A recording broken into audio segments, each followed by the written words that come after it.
This is Machuka Nyarieko TV Talk Show, where we analyze politics and governance issues. We focus on national, local, and international news. We examine the political way of our people, social and economic. Nyarieko TV Talk Show, the house of ideas. Good morning, ladies and gentlemen. Hoping that you are doing fine and you are still in the moods of celebrating the Christmas as well as welcoming or on the process to welcome the new year. Allow me to focus on this one topic on the judiciary, and to be more specific, the president of the judiciary, Martha Koome. Closer to the end of this year, there has been issues relating on the performance of judiciary. We saw Judge Renaura come out openly and criticize the institutions that should have pressed the IPC in press, that is probably the executive and the National Assembly. Later on, we saw the president of the judiciary, Martha Koome, complaining that there is cyberbullying geared towards her, that some few individuals wants her to resign. Afterwards, we also saw some individuals arguing that the judiciary is extremely corrupt and that Martha Koome should be held responsible. This will form the basis of our discussions today, and I'm going to explain why this is purely political. But before we proceed, kindly, if you are watching this channel for the first time, subscribe so that whenever we produce a similar video, YouTube will automatically notify you. And to our subscribers, have merry and prosperous New Year. Merry Christmas and prosperous New Year. The Christmas is past us, but have that good, prosperous New Year. Back to our discussion. Why do you think there are several issues surrounding the judiciary? And to be more specific, Martha Koome. Renaura has spoken out that there are issues. When he did focus on the IBC, this could be a blanket.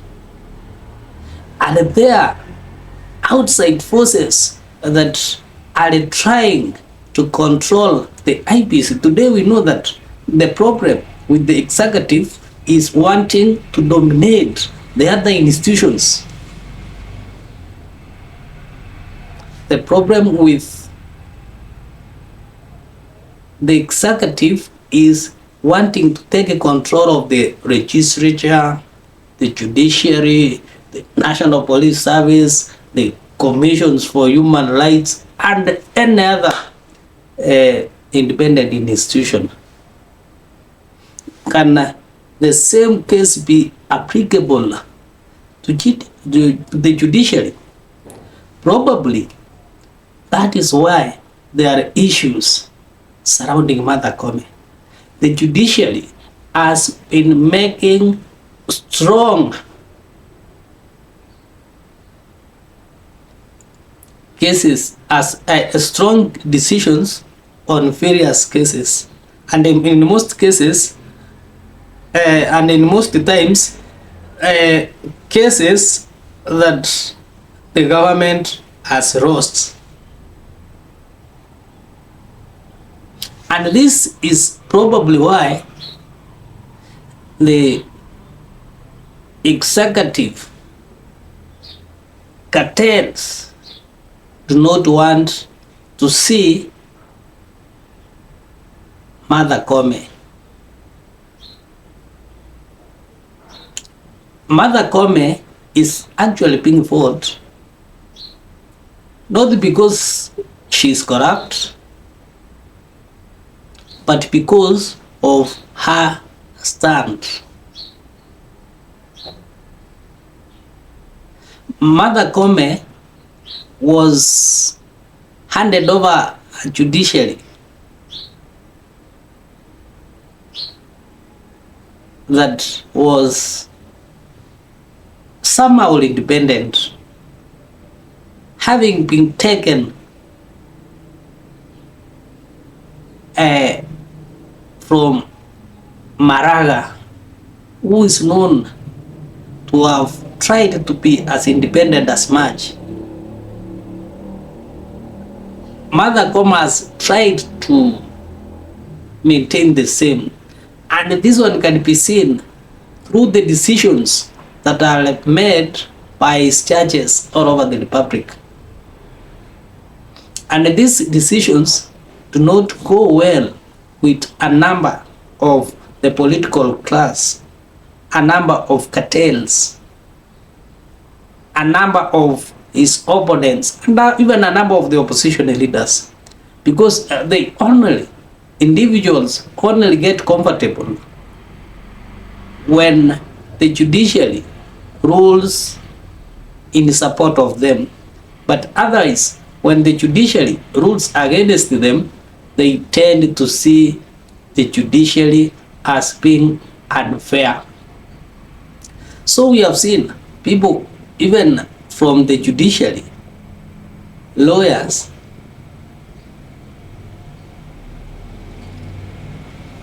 come and criticize the judiciary. Do these people have independent mind? And there are some heavy cases which they feel that if they go ahead and Koome being at that position, they may end up losing. Take the case of the impeachment of the former president of deputy president of the Republic of Kenya, Rigathi Gachagua. It is perceived, or many feel, that there were many errors, several errors committed as the case was being prosecuted, including the hacking of the systems, the judicial systems, so as the Gachagua team will not be able to appeal on the cases. Many things happened which were extraordinary. Does it mean that there is fear of that and they want to get rid of those charges that they may feel will overturn what has happened? So that could also be a possibility.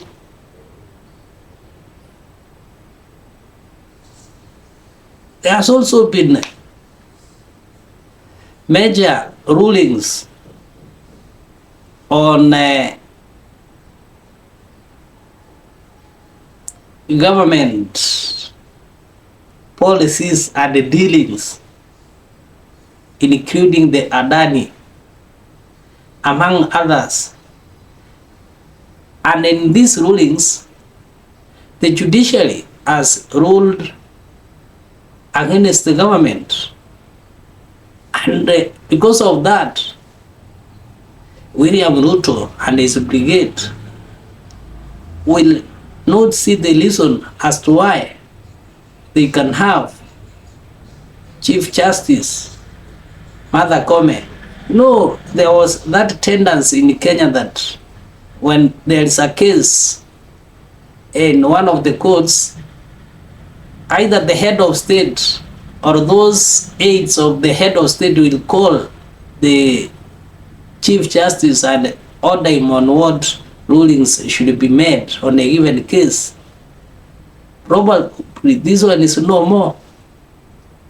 Martha Koome will not receive such a calls to intervene on active cases in various courts in the Republic of Kenya.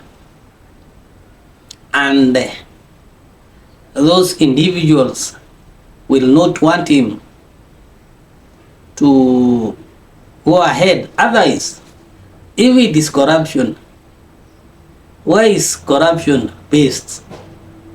Is it in the executive, in the judiciary, or the legislature, which is the house of corruption in the Republic of Kenya? And again, there's a possibility that Martha Koome is giving prominence some of the cases that cartels may want delayed, and therefore they will want him to be out. Cases like those of corruption, maybe they are moving faster, and the corrupt wants the cases to move, to drag in the courts of law so that they delay justice. And in most cases, one may think that Martha Koome is being under siege from probably the president, but you will find that it's not the president, but it is those people who are closer to the president who are in fear. But because they have that potential, they have the power which is similar, which has been extracted from the president, these people will deal with Martha Koome accordingly. And the only reports that they can give to the executive that we are dealing with this person because he is doing ABCD, and they will always be given go ahead. If that is what is doing against my government, deal with him accordingly. So it does not necessarily have to be William Ruto who is against Martha Koome. It could be those of the close proximity. So the life of Martha Koome in judiciary come next year will be extremely difficult. Is the target. Only God can intervene. We have seen them when they target someone, they work 24 hours to ensure that that person is out. Machuka Nyarieko TV talk show, the house of ideas. Kindly give thumbs up, can subscribe, like and share.